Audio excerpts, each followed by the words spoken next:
All right. We've got a really fascinating collection of excerpts here about ancient knowledge and the suppression of truth. Yeah. And honestly, it's got us both kind of buzzing with all the possibilities. We're talking historical narratives, architecture, symbolism, even a touch of alchemy. It's a lot to unpack, but the implications are pretty mind-blowing. Absolutely. So, are you ready to dive in and question everything we think we know? I'm all in. Let's do it. Excellent. Now, what really struck me as we were prepping for this deep dive were these 19th century photographs of cities like St. Petersburg and Paris. Yeah, I know the ones you're talking about. They show incredible architecture. St. Isaac's Cathedral, the Arc de Triomphe. But there's this strange inconsistency. What do you mean? Well, alongside these grand structures, you see muddy, unpaved roads and horse-drawn carts. Right. It's like the technological progress you'd expect to go hand in hand with such monumental buildings is somehow missing. Exactly. It makes you wonder, how do they manage to transport and assemble millions of tons of materials with such seemingly basic technology? Some of these structures are so complex that even with modern tools, we'd have a hard time replicating them. It's true. The excerpts suggest that this apparent discrepancy might point to a forgotten past. That our timeline of technological advancement might be incomplete or even deliberately manipulated. Deliberately manipulated. That's a bold claim. It is. But let's consider the phenomenon of soil liquefaction. Okay, so this was something that really caught my eye in the source material. They present it as a potential explanation for the mud and partially buried structures in these photos. Right, soil liquefaction. It happens during seismic events when the ground basically turns into quicksand. Exactly. It can cause buildings to sink and entire areas to be engulfed in mud. We've seen this in recent times with earthquakes like the ones that hit Christchurch, New Zealand, and Niigata, Japan. Devastating events for sure. Yeah. So could a cataclysmic event like that explain what we see in those 19th century photographs? Were these magnificent buildings simply swallowed up by the earth? It's definitely a possibility. But the excerpts raise another point. What's that? They point out that the buried architecture often appears remarkably intact. Interesting. It's almost as if the ground level was raised around these structures, preserving them beneath layers of sediment. So not just an earthquake, but something more deliberate. Perhaps. Now, there's another intriguing element that the excerpts connect to all this. Let's hear it. What they call the orphan enigma. Right. The prevalence of orphans in 19th century literature and historical records. It's a curious link. The 19th century saw a huge increase in orphanages and foundling institutions, partly due to social stigmas around illegitimate children. Leading many unwed mothers to relinquish their babies. Exactly. But the scale of orphanhood during this period is truly perplexing. We're talking hundreds of thousands of children. And then there's the organized relocation of these orphans across continents. It's like a global redistribution of children. The excerpts propose a rather unsettling theory. Go on. That these orphans were deliberately redistributed to repopulate cities that had been depopulated. A worldwide reset event? Precisely.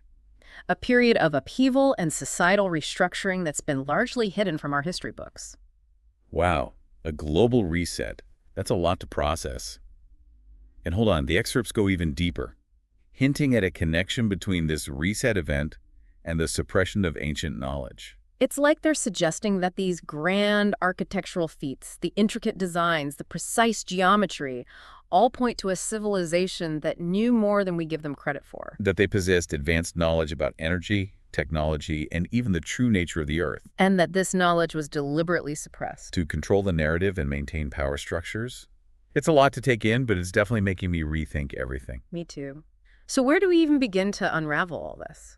Well, the excerpts point to a few key areas that might hold the answers. Like what? The symbolism and metaphors embedded in ancient myths and structures, the role of specific elements like Mercury, and even the possibility that the moon itself holds a hidden map of a greater realm. Now that's getting interesting. Let's dive in.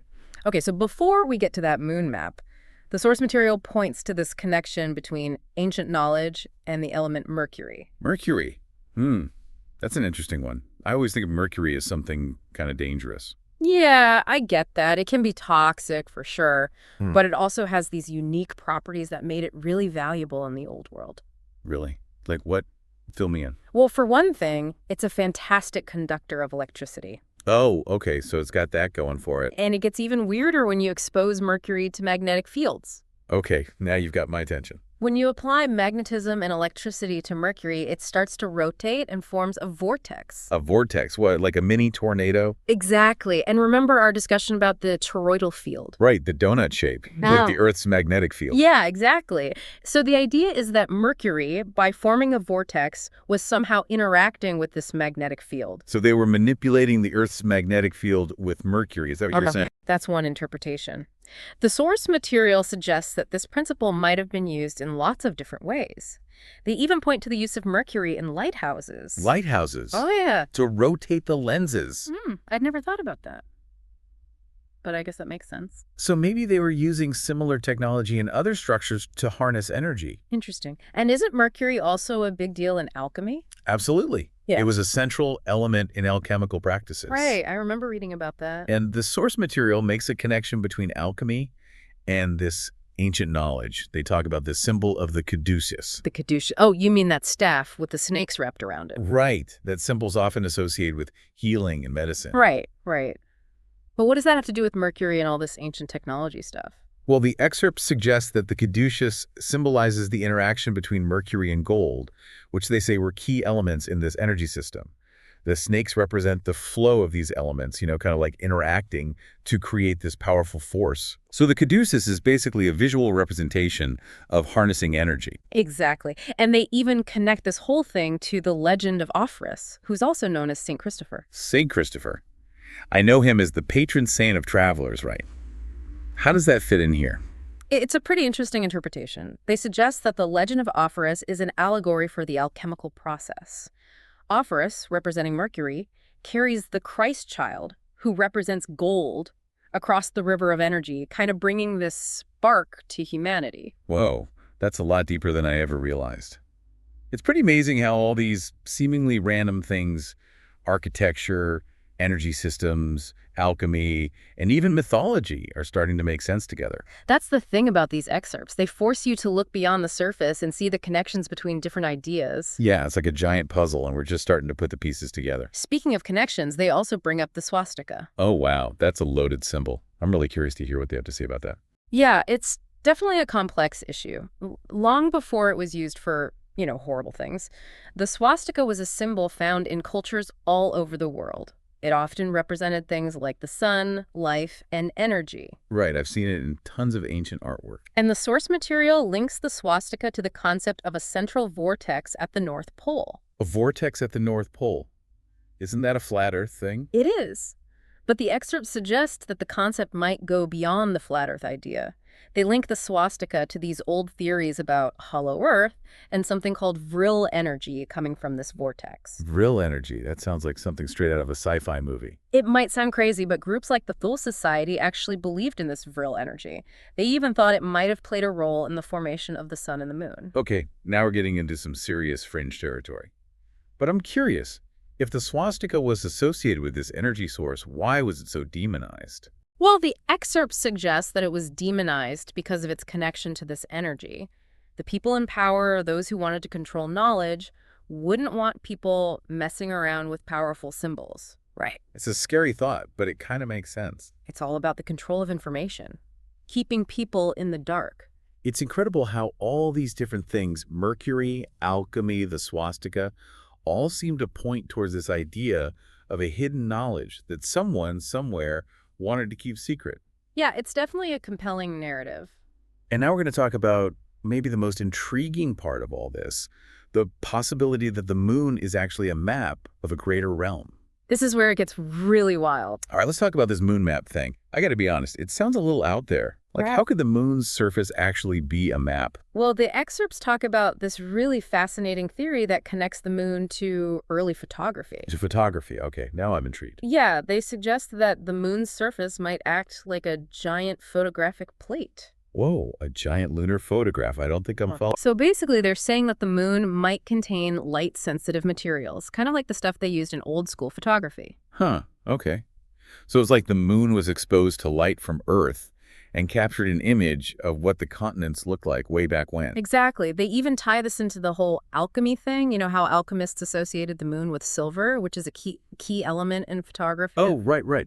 But wouldn't the image be changing all the time as Earth spins and moves around the sun? That's a good point, but they argue that the image on the moon is like a snapshot in time, a frozen record of the past. Okay, I'm starting to get it.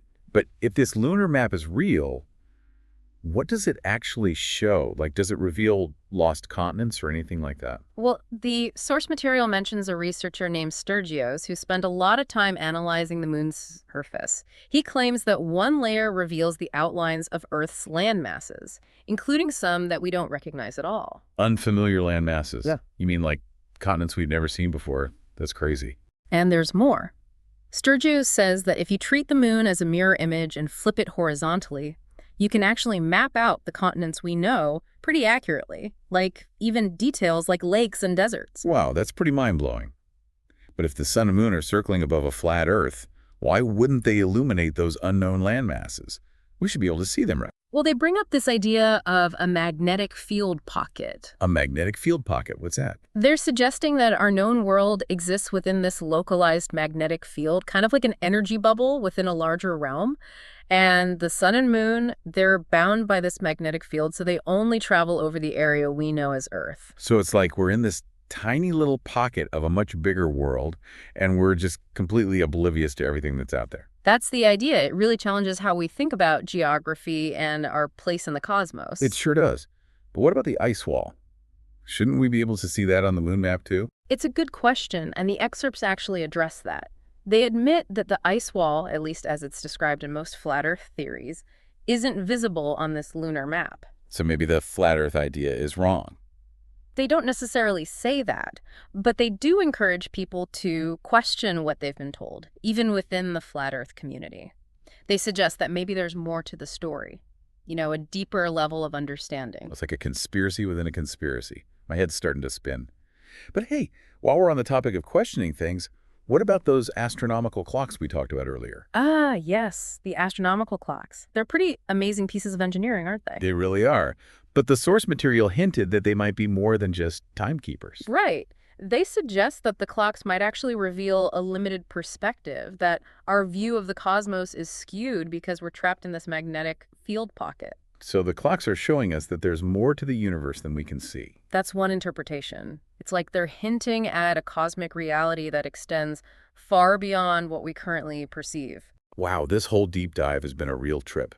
It's clear that there's still so much to learn and explore, so much we don't know. Absolutely. But that's the exciting part. These excerpts have opened up so many new possibilities, new ways of looking at the world.